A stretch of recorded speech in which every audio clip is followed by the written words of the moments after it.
কথা নাপাতি ভালকে শুব পৰা নাই জানানে। ময়ো গোটেই হে ৰাতি তোমাৰ কথাই ভাবি ভগৱান আছিলো। ময়ো নুশুলো। এদিনে কথা পাতিছ দে শুনাচোন, কোৱা। আজি আমাৰ খুৰা গুৱাহাটীলৈ যাব। মই তোমাৰ লগত পিছৰ পৰাই কথা পাতিম দে।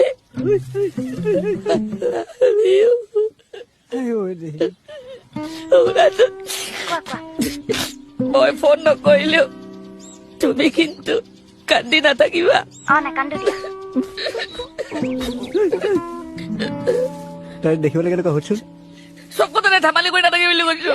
খং উঠি গ'ল হেল্ল', কি কৈছা তুমি? নাই তোমাক কোৱা নাই।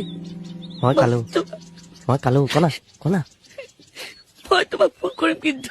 ঠিক মই আছে। কালো কালো আহিছে। কালো